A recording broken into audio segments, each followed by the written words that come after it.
नमस्कार, कैसे हैं आप सभी। उम्मीद कर रहे हैं बहुत अच्छे होंगे। और आज हम लोग पढ़ने वाले हैं कक्षा 10वीं के गणित की प्रश्नावली 3.3 यानी कि दो चर वाले रैखिक समीकरण के तीसरा एक्सरसाइज। और ये एक्सरसाइज अपने आप में बहुत ही ज्यादा खूबसूरत है, तो हम लोग इस एक्सरसाइज को सॉल्व भी करेंगे बहुत ही खूबसूरत तरीके से। प्लीज एक बार सेशन को लाइक कर दीजिए।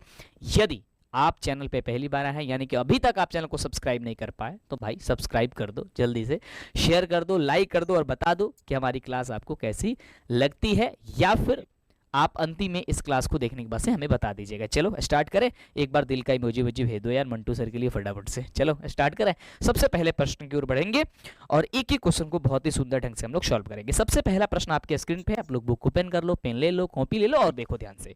कह रहा है कि निम्न रैखिक समीकरण को प्रतिस्थापन विधि से हल करिए। जब मैं आपको दो चर वाला रैखिक समीकरण का सबसे पहला बेसिक क्लास में जब मैं पढ़ाया, तो उसमें मैंने बताया था कि दो चर वाले रैखिक समीकरण को आप ग्राफी विधि से, प्रतिस्थापन विधि से, विलोपन विधि से या फिर ब्रजगुणन विधि से आप सॉल्व कर सकते हो। यहाँ पे क्या करना है, केवल प्रतिस्थापन विधि से हल करना है। कैसे करना है वो भी आपको उस क्लास वाले मैंने बताया था।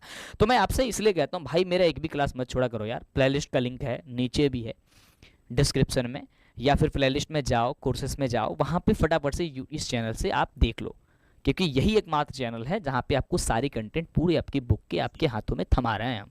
इसकी समझा करो भाई। चलो कोई नहीं, आपको बताते हैं। सबसे पहले इसमें एक प्यारा सा जो वर्ड है हल उसे लिखना होगा। और यहाँ पे देखोगे तो दो समीकरण दिया हुआ है। पहला समीकरण का नाम है x प्लस वाई बराबर का 14 दिया हुआ है, जिसे मानेंगे समीकरण नंबर 1। दूसरा यहाँ पे दिया हुआ है x माइनस का y बराबर 4। अब x माइनस वाई बराबर जो 4 दिया हुआ है, तो इसे यहां से हम लोग क्या करेंगे, मान जो है ना x या y का सबसे पहले निकालना होता है। हम क्या करेंगे, यहाँ पे x की वैल्यू निकालेंगे, तो x बराबर क्या हो जाएगा, क्या इस समीकरण नंबर 2 में जो x का मान है समीकरण नंबर 1 में रख देंगे, तो लिखेंगे समीकरण रखने पर। ठीक है, चलो जी। अब x का मान रखेंगे जी। सबसे पहले समीकरण नंबर हम लोग का कह रहा है x प्लस वाई बराबर का 14 कह रहा है। x बराबर वैल्यू जो निकल के आया वो x plus Y plus 4 plus Y आया है, और पहले से भी इसमें y है तो y लगा देंगे बराबर का 2y बराबर कितना हो जाएगा, 14 में से 4 को घटा देंगे, यानी कि 2y बराबर कितना हो जाएगा, 10। इसलिए y बराबर, मेरे बच्चे बताओ, 10/2 हो जाएगा कि नहीं हो जाएगा, ये भाग में गुणा में चला जाए, गुणा में भाग में चला जाएगा, आ जाएगा 5। आ जाएगा कितना, 5। तो x की वैल्यू 5 आ गई, सॉरी y की वैल्यू 5 आ गई। अब जब y की वैल्यू 5 आ गई है, तो क्या करेंगे, समीकरण नंबर दूसरा में हम y का मान रख देंगे। तो हम क्या करेंगे, यहाँ पे लिख देंगे प्यारा सा वर्ड कि समीकरण नंबर 2 में y का मान रखने पर। यानी सीधी सी बात यह है कि करना इसमें क्या है कि समीकरण नंबर 1 से या फिर 2 से किसी एक का मान निकाल लो, उसे दूसरे में रख दो, फिर दूसरे वाला जब आएगा उसमें रख दो, बस आंसर आ गया। अब समीकरण नंबर दूसरा जो है ना वो क्या था, यहाँ पे x बराबर 4 प्लस का y, यही माने थे ना, x बराबर 4 प्लस वाई। तो x बराबर 4 तो 4, और y का बदले कितना आया है, 5 आया है, तो मैंने 5 लिख देता हूँ। इसलिए x बराबर कितना, तो 5 4 9, यानी कि यहाँ पे x बराबर 9 आ गया, और y बराबर कितना आया था, y बराबर 5 आया था, और y बराबर यहाँ पे 5, और यही आपका जो है ना आंसर होगा। ठीक है, ये आप आंसर इसे लिख सकते हो। तो क्या आपको ये समझ में नहीं आया होगा, बिल्कुल समझ में आया होगा और आसानी से बना लोगे। नेक्स्ट क्वेश्चन की ओर बढ़े, बिल्कुल चलते हैं। अब नेक्स्ट क्वेश्चन में क्या है, एक देखोगे तो बट्टा में दिया गया है, एक बट्टा में नहीं दिया गया है। इसको कैसे बनाएंगे आओ समझते हैं। सबसे पहले इसे भी क्या करें, बनाने के लिए हम हल लिखेंगे अच्छे तरीके से। ये दूसरा नंबर क्वेश्चन है और कह रहा है कि s माइनस टी, ध्यान से देखिएगा, बराबर 3 है। क्या कह रहा है, s माइनस का t बराबर का 3 कह रहा है, जिसे समीकरण नंबर 1 मान लेते हैं। दूसरा कह रहा है कि s/3 प्लस t/2 बराबर का 6 कह रहा है। अब यहाँ से सबसे पहले क्या करेंगे, इसको सॉल्व कर लेंगे, इसे छोटा कर लेंगे इसे। तो क्या करेंगे, 3 और 2 का एलसीएम कितना होता है भाई, 6 हो जाएगा। 3 दूनी 6 तो 2s हो जाएगा, प्लस 3t हो जाएगा, बराबर कितना हो जाएगा, यहाँ पे ये देखो, ये 6 है और यहाँ पे 6 है। बेटा मैथ्स में इतने कम नंबर क्यों आए इस बार? मैथ्स बहुत बोरिंग लगती है पापा, पढ़ने का मन नहीं करता। ये लो खरे मैथ्स से इसकी यही शिकायत रहती है कि पापा मैथ्स बहुत बोरिंग लगती है, इसीलिए या तो ये होमवर्क नहीं करती या होमवर्क के अलावा एक अक्षर पढ़ना नहीं चाहती और फिर नंबर भी कम आते हैं। इसीलिए मैंने इसे खरे मैथ्स ऐप डाउनलोड करके दिए। इसमें मैथ्स को गेम ये यहाँ पे क्या है भाई 6 है, ठीक है डन। यहाँ पे कुछ नहीं तो 1 है। अब देखो, अब ये 2s तो 2s है प्लस 3t है तो 3t और छछा के कितना हो जाएगा, ये हो जाएगा हम लोग का 36। डन है जी, यहाँ से 36 हो गया। अब करेंगे क्या, यहाँ से s या t का वैल्यू निकाल लेंगे। इसे मानने के लिए समीकरण नंबर दूसरा मान सकते हो, लेकिन हम आगे मानते हैं, हमारा तरीका है कुछ अलग है ताकि आप आसानी से समझ सको। अब देखो आगे सॉल्व कर लेते हैं। इसमें 2s बराबर क्या हो जाएगा, 36 माइनस का 3t हो जाएगा। ध्यान से समझना।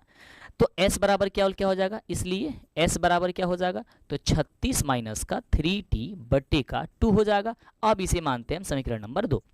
ज़्यादा समीकरण मानने से क्या ही फायदा यार, इतना ही में बन जाएगा तो, है ना, ऐसे ही बन जाएगा तो अच्छी बात है। डन है। अब क्या करेंगे, समीकरण नंबर 2 में s का मान आया है तो s का मान को समीकरण नंबर 1 में रख देंगे। हम क्या करेंगे, समीकरण नंबर 1 में s का मान रखने पर ये 5 नहीं लिख रहे हैं भाई, s लिख रहा है, ठीक है डन है जी। Yes sir. समीकरण नंबर 1 जो है ना वो है s माइनस का t बराबर का, यहाँ पे 3 दिया है, s के जगह मान आया है 36 माइनस का 3t, तो s के जगह लिख देते हैं, s के जगह क्या लिख देंगे, 36 माइनस का 3t बटा का 2, और ये माइनस t है तो माइनस t बराबर हो जाएगा यहाँ पे 3। डन है यहाँ तक। चलो हम क्या करेंगे, इस 2 को खत्म करने के लिए सभी पदों में मल्टीप्लाई करते हैं। ये आपको इसके पहले वाली क्लास में बताए थे। तो क्या हो जाएगा यहाँ पे, ये 36t है तो 36t रहने दो, माइनस 3t है तो 3t रहने दो, ये 2t हो जाएगा, कितना हो जाएगा 2t हो जाएगा, 2 में t से, और 3 दूनी ये कितना हो जाएगा 6 हो जाएगा, तो बट्टा खत्म हो गया। ठीक है चलो, ये 36 है हम उधर भेज देते हैं, और ये माइनस 3t और माइनस 2t जोड़ लेते हैं, तो 3t इतना हो जाएगा कितना, 3 दू 5 यानी कि 5t हो जाएगा बराबर 6 माइनस का 36 हो जाएगा, यानी कि माइनस का 5t बराबर हो जाएगा माइनस का 30।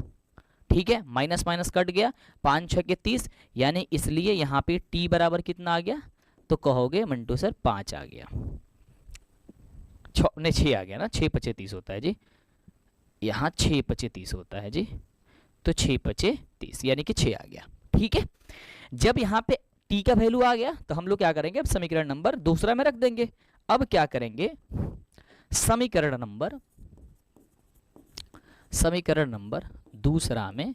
दूसरे में s का मान रखने पर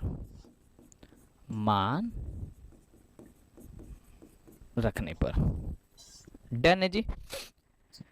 समीकरण नंबर दूसरा क्या है, यहीं रखते हैं पहले। अभी समीकरण नंबर दूसरा जो है ना वो है s बराबर 36 माइनस का 3t, t की जगह कितना निकला है 6 बटा यहाँ पे आया है 2, तो क्या हो जाएगा 6 के 36 और माइनस 36 18, 18 बटा का 2 यानी कट जाएगा 18 बटे का 2 यानी हो जाएगा सर 9 दूनी 18। यस, इसलिए हम लोग लिखेंगे क्या, s बराबर हम लोग का आ गया कितना 9, और हम लोग का t बराबर कितना आ गया 6, और यही हम लोगों का जो है ना आंसर निकल करके आया हुआ है। किसका किसका इतना आया है आंसर, किसका किसका इतना आंसर आया है, s बराबर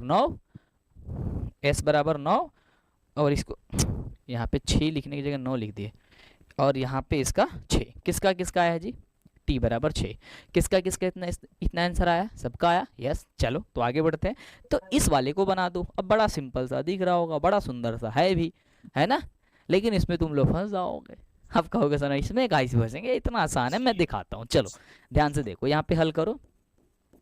ये समीकरण नंबर 1 ये कह रहा है, हम लोगों का ध्यान से अच्छे से समझिएगा, ये कह रहा है कि मैं हूं 3x माइनस का y बराबर का 3। ठीक है, इसे समीकरण नंबर 1 मान लो, जैसे मानते हो। ये है 9x माइनस का 3y बराबर का 9।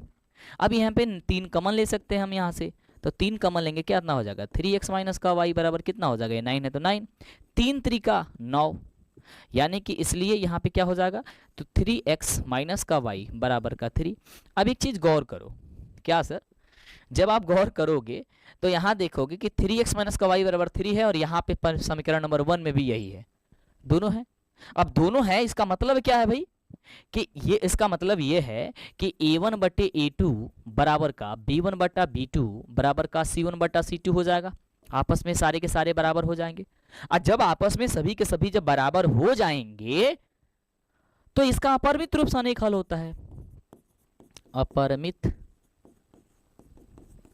रूप से अनेक हल। तो जब अनेक हल निकलेगा तो x और y का मान आप कैसे फाइंड कर सकते हो? एग्जैक्ट नहीं कर सकते हो, अपरिमित रूप से अनेक हल निकलेगा भाई। समझ रहे हो जी?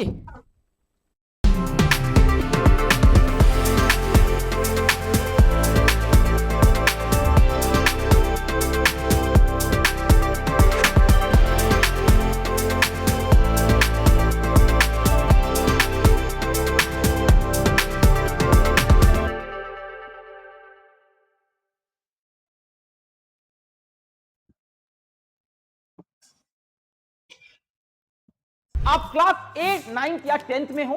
क्या आप आईआईटी जेईई और नीट की तैयारी करना चाहते हो? आप क्लास 11th या 12th में हो या आपने ड्रॉप लिया है? भारत की सबसे बड़ी एजुकेशनल ब्रांड फिजिक्स वाला के साथ, तो फिजिक्स वाला आपके लिए लेके आया है 90% तक स्कॉलरशिप जीतने का मौका। तरीका बहुत सिंपल है, आपको एक एग्जाम देना है, PWSAT का एग्जाम। क्या इस एग्जाम की कोई फीस है? नहीं, ये एग्जाम कंप्लीटली फ्री है। PWSAT का एग्जाम देने के लिए और अपनी 90% तक की स्कॉलरशिप लेने के लिए नीचे दिए गए लिंक पे आप क्लिक कर सकते हो। यस, चलो तो इसको हम इग्नोर करेंगे यहीं पे, क्योंकि बस इतना ही इसका बनेगा, आगे बनेगा ही नहीं। डन है? अब इसमें कहोगे कि हम बना देंगे, हम कहोगे फंस जाओगे, तो हम बताते हैं, लेकिन कुछ बच्चे बना भी देंगे क्योंकि पढ़ रहे हैं भाई लगातार सेशन को, एक एक चीज मिस नहीं कर रहा है। हल लिखेंगे छोटा सा प्यारा सा एक, बट क्या कह रहा है ये 0.2x प्लस का 0.3y बराबर का 1.3 दिया है। ये समीकरण नंबर 1 मान लेंगे। दूसरा यहाँ पे दिया है 4x प्लस का 0.5y